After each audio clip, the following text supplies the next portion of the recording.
Úvod. Môže obyčajná vedomá zmena tvojich myšlienok v priebehu pár minút kompletne preprogramovať to, ako sa cítiš fyzicky vo svojom tele? Ahoj, ja som Kapsule terapie.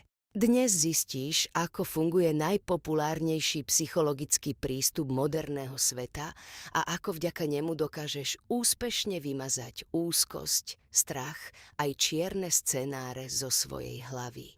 Kapitola 1. Prečo vlastne naša nálada dokáže prudko klesnúť pod bod mrazu, aj keď sa okolo nás nedeje nič prehnané katastrofálne. Celé tajomstvo spočíva v metóde, ktorej hovoríme kognitívno-behaviorálna terapia. Tento zložitý názov sa skladá z dvoch častí, pričom tá prvá znamená myšlienky a tá druhá vyjadruje naše správanie. Hlavná myšlienka hovorí, že tvoje pocity neriadia samotné udalosti, ale to, akým spôsobom ich v hlave interpretuješ. Predstav si situáciu, keď ťa kamoš na chodbe neodzdraví. Ak si hneď pomyslíš, že ťa ignoruje, ucítiš obrovský hnev a smútok. Ak si však povieš, že ťa v tom hlučnom dave len nepočul, zostaneš úplne pokojný. Tvoja myseľ tak priamo tvorí celú tvoju realitu. Kapitola 2. Ako presne vyzerá ten nebezpečný kolobeh v našej psychike, ktorý nás dokáže uzamknúť do hlbokej úzkosti alebo depresie? Celý tento mechanizmus funguje ako prepojený, začarovaný kruh, v ktorom sa navzájom neustále ovplyvňujú 4 dôležité veci.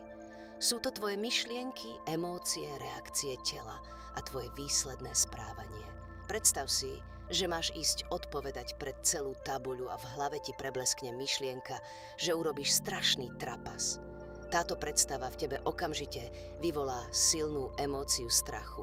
Tvoje telo na strach bleskovo zareaguje búšením srdca a trasením rúk. Kvôli týmto nepríjemným fyzickým prejavom sa nakoniec ospravedlníš a ujdeš na záchod, čím svoj strach do budúcnosti len zväčšíš.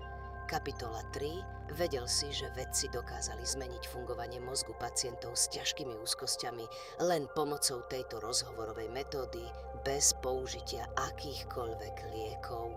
Lekári robili zaujímavé experimenty s moderným skenovaním hlavy pred začiatkom liečby a po jej úspešnom skončení. Výskumy ukázali, že po niekoľkých týždňoch praktických cvičení sa v mozgu pacientov natrvalo upokojilo emočné centrum strachu, ktoré predtým neustále šialene blikalo. Ukázalo sa, že tvoja myseľ je neskutočne plastická a dá sa vytrénovať ako obyčajný sval na ruke. Keď sa naučíš vedome prerušiť negatívne automatické skratky, tvoja nervová sústava začne prirodzene produkovať oveľa menej stresových hormónov. Kapitola 4. Ako môžeš toto psychologické kúzlo použiť ty sám hneď teraz, keď ťa prepadne ťažká nálada pred písomkou? Keď v hlave započuješ vetu, že to určite nezvládneš a zlyháš, okamžite sa zastav a hraj sa na prísneho detektíva, ktorý hľadá skutočné dôkazy pre toto tvrdenie. Zapíš si túto čiernu myšlienku na papier a vedľa nej napíš 3 reálne dôvody z minulosti, kedy si podobnú situáciu úspešne zvládol. Týmto jednoduchým praktickým krokom vezmeš emóciám ich ničivú silu a tvoj mozog prepne z paniky do pokojnej logiky. Vyskúšaj to hneď dnes a napíš mi do komentárov, aká hrozná myšlienka ťa naposledy zbytočne vystrašila. Odporúčanie: ak chceš dostať do rúk skutočný manuál na upratanie svojej vlastnej hlavy pomocou tejto metódy, prečítaj si skvelú knihu s názvom Cíťte sa dobre. Napísal ju známy psychiater David Burns a nájdeš v nej desiatky jednoduchých cvičení na prekonanie zlej nálady a neustálych obáv. Dozvieš sa, ako rýchlo odhaliť klamstvá, ktoré ti tvoj vlastný mozog denne podsúva. Táto kniha ti ukáže, že na zmenu nálady nepotrebuješ zázrak, ale správny tréning.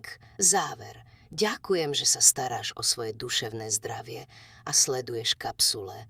Hoď na toto video rýchle srdiečko a napíš do komentárov, či ti tento detektívny trik pomohol. Uvidíme sa v ďalšej kapsule. Ahoj.